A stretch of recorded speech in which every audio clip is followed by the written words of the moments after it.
बांग्लादेश में जो कुछ भी हुआ है उसको लेकर पड़ोसी देश के नाते चिंता होना, मैं इसको समझ सकता हूं। मैं आशा करता हूं कि वहां पर हालात जल्द ही सामान्य होंगे। खास करके 140 करोड़ देशवासियों की चिंता कि वहां हिंदू, वहां के अल्पसंख्यक, उस समुदाय की सुरक्षा सुनिश्चित हो। भारत हमेशा चाहता है कि हमारे पड़ोसी देश सुख और शांति के मार्ग पर चले। शांति के प्रति हमारा कमिटमेंट है, हमारे संस्कार है। हम आने वाले दिनों में बांग्लादेश की विकास यात्रा में हमेशा हमारा शुभचिंतन ही रहेगा, क्योंकि हम मानव जाति की भलाई सोचने वाले लोग हैं। और मैं आज लाल किले से फिर बार एक अपनी पीड़ा व्यक्त करना चाहता हूं। एक समाज के नाते हमें गंभीरता से सोचना होगा कि हमारी माताओं, बहनों, बेटियों के प्रति जो अत्याचार हो रहे हैं, उसके प्रति देश का आक्रोश है, जन सामान्य का आक्रोश है। इस आक्रोश को मैं महसूस कर रहा हूं। इसको देश को, समाज को, हमारी राज्य सरकारों को गंभीरता से लेना होगा। महिलाओं के विरुद्ध अपराधों की जल्द से जल्द जांच हो, राक्षसी कृत्य करने वालों को जल्द से जल्द कड़ी सजा हो। वो समाज में विश्वास पैदा करने के लिए जरूरी है। मैं ये भी बताना चाहूंगा कि जब बलात्कार की या महिलाओं पर अत्याचार की घटनाएं घटती हैं तो उसकी बहुत चर्चा होती है, बहुत प्रचार होता है, मीडिया में छाया रहता है। लेकिन जब ऐसे राक्षसी मनोवृत्ति व्यक्ति को सजा होती है तो वो खबरों में कहीं नजर नहीं आती है, कोने में कहीं पड़ा रहता है। अब समय की मांग है कि जिनको सजा होती है उसकी व्यापक चर्चा हो, ताकि ऐसा पाप करने वालों को भी डर पैदा हो कि ये पाप करने की हालत ये होती है कि फांसी पर लटकना पड़ता है। और मुझे लगता है कि ये डर पैदा करना बहुत जरूरी है। हमारे देश में सुप्रीम कोर्ट ने बार बार यूनिफॉर्म सिविल कोड को लेकर जो चर्चा की है, अनेक बार आदेश दिए हैं, क्योंकि देश का एक बहुत बड़ा वर्ग मानता है और उसमें सच्चाई भी है कि जिस सिविल कोड को हम लेकर के जी रहे हैं वो सिविल कोड सचमुच में तो एक प्रकार का कम्युनल सिविल कोड है, भेदभाव करने वाला सिविल कोड है। ऐसे सिविल कोड से जब संविधान के 75 वर्ष मना रहे हैं और संविधान की भावना भी जो हमें कहती है करने के लिए, इसकी सुप्रीम कोर्ट भी हमें कहती है करने के लिए, और तब जो संविधान निर्माताओं का सपना था उस सपने को पूरा करना हम सबका दायित्व है। और मैं मानता हूं इस गंभीर विषय पर देश में चर्चा हो, व्यापक चर्चा हो, हर कोई अपने विचारों को लेकर के आए और उन कानूनों को,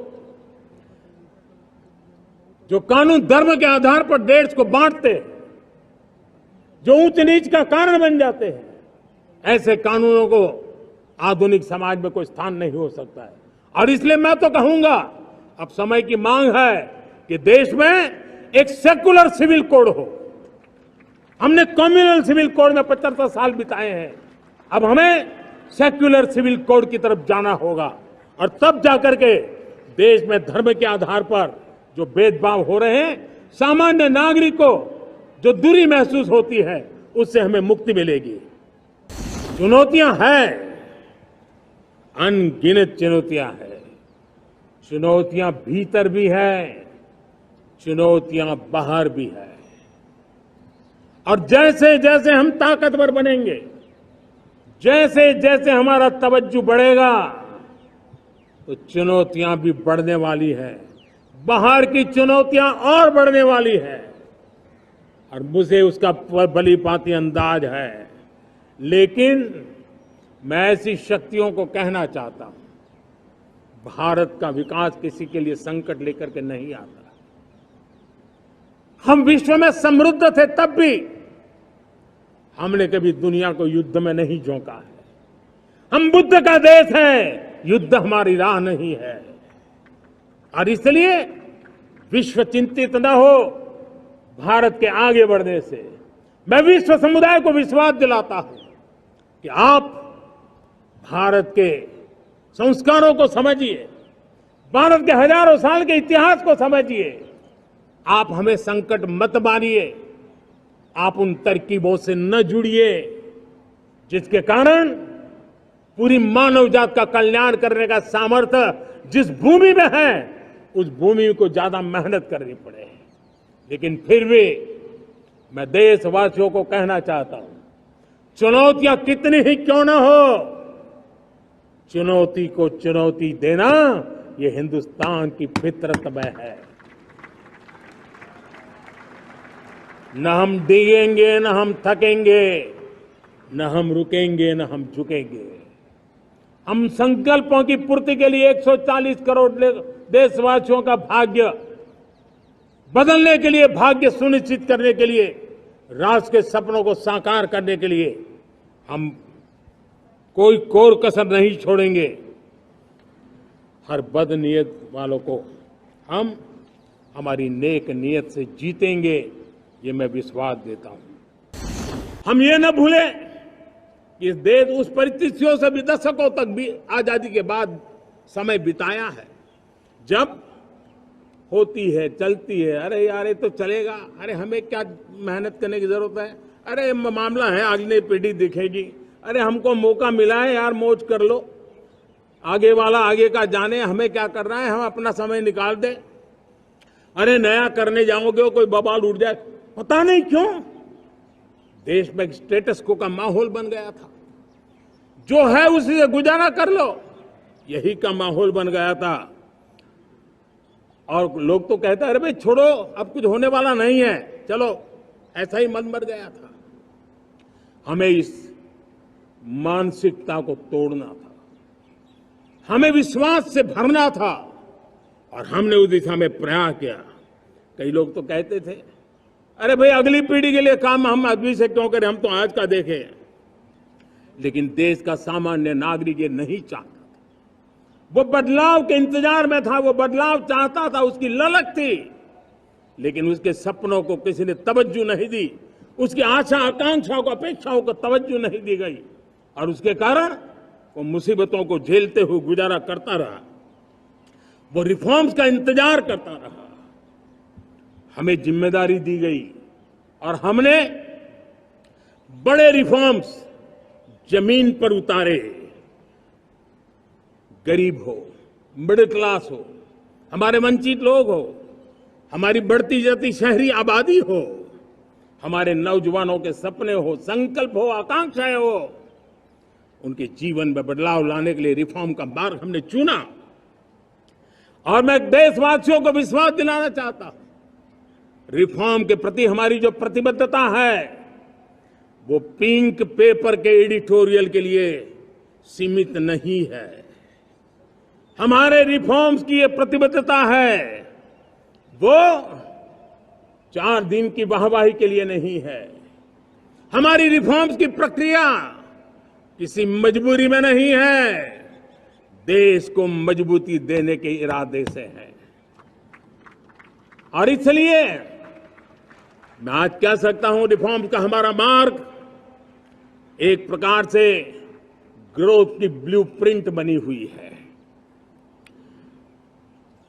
ये हमारा रिफॉर्म, ये ग्रोथ, ये बदलाव, ये सिर्फ डिबेट क्लब के लिए, इंटेलेक्चुअल सोसाइटी के लिए, एक्सपर्ट लोगों के लिए सिर्फ चर्चा का विषय नहीं है। साथियों, हमने राजनीतिक मजबूरी के कारण नहीं किया है। हम जो गिल्टी कर रहे हैं वो राजनीति का भागा गुणा करके नहीं सोचते हैं। हमारा एक ही संकल्प होता है, नेशन फर्स्ट, नेशन फर्स्ट, राष्ट्रहित सुप्रीम, ये मेरा भारत महान बने, इसी संकल्प को लेकर के हम कदम उठाते हैं। साथियों, जब रिफॉर्म की बात आती है, एक लंबा परिवेश है। अगर मैं उसकी चर्चा में चला जाऊंगा तो शायद घंटों निकल जाएंगे, लेकिन मैं एक छोटा सा उदाहरण देना चाहता हूं। बैंकिंग क्षेत्र में जो रिफॉर्म हुआ, आप सोचिए, बैंकिंग क्षेत्र का क्या हाल था। न विकास होता था, न विस्तार होता था, न विश्वास बढ़ता था। इतना ही नहीं, जिस प्रकार की कारनामे चले उसके कारण हमारे बैंक संकटों से गुजर रहे थे। हमने बैंकिंग सेक्टर को मजबूत बनाने के लिए अनेकविध रिफॉर्म्स किए और आज उसका कारण हमारी बैंक विश्व में जो इन्हीं गुने मजबूत बैंक के हैं, उसमें भारतीय बैंकों ने अपना स्थान बनाया है। और जब बैंक मजबूत होती है ना, तब फॉर्मल इकोनॉमी की ताकत भी बढ़ती है। जब बैंक की व्यवस्था बन जाती है, जब सामान्य खास करके मध्यम वर्ग के परिवार की जो रिक्वायरमेंट होती है, उसको पूरा करने की सबसे बड़ी ताकत बैंकिंग सेक्टर में होती है। अगर उसको होम लोन चाहिए, उसको व्हीकल का लोन चाहिए, मेरे किसान को ट्रैक्टर के लिए लोन चाहिए, मेरे नौजवानों को स्टार्टअप के लिए लोन चाहिए, मेरे नौजवानों को कभी पढ़ने के लिए, एजुकेशन के लिए लोन चाहिए, किसी को विदेश जाने के लिए लोन चाहिए, ये सारी बातें उसे संभव होती है। मुझे तो खुशी है कि मेरे पशुपालक भी, मेरे मछली पालन करने वाले भाई बहन भी आज बैंकों से लाभ ले रहे हैं। मुझे खुशी है मेरे रेहड़ी पटरी वाले लाखों भाई बहन आज बैंक से साथ जुड़ करके अपनी नई ऊंचाइयों को प्राप्त कर रहे हैं और विकास की दिशा में वो भागीदार बन रहे हैं। हमारे एमएसएमई, हमारे लघु उद्योग के लिए तो बैंक एक सबसे बड़ी सहायक होती है। उसको रोजमर्रा पैसों की जरूरत होती है अपने नित्य मर्जी पर प्रगति के लिए, और उस काम को हमारी मजबूत बैंकों के कारण संभव हुआ है। साथियों, दुर्भाग्य से हमारे देश में आजादी तो मिली, लेकिन लोगों को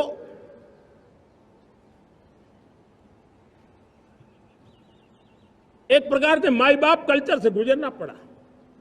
सरकार के पास मांगते रहो, सरकार के पास हाथ फैलाते रहो, किसी की सिफारिश के लिए रास्ते खोदते रहो, वही कल्चर डेवलप हुआ था। आज हमने गवर्नेंस के इस मॉडल को बदला है। आज सरकार खुद लाभार्थी हितार्थी के पास जाती है। आज सरकार खुद उसके घर गैस का चूल्हा पहुंचाती है। आज सरकार खुद उसके घर पानी पहुंचाती है। आज सरकार खुद उसके घर बिजली पहुंचाती है। आज सरकार खुद उसको आर्थिक मदद दे करके विकास के नए आयामों को सर करने के लिए प्रेरित करती है, प्रोत्साहित करती है। आज सरकार खुद नौजवान के स्किल डेवलपमेंट के लिए अनेकविध कदम उठा रही है।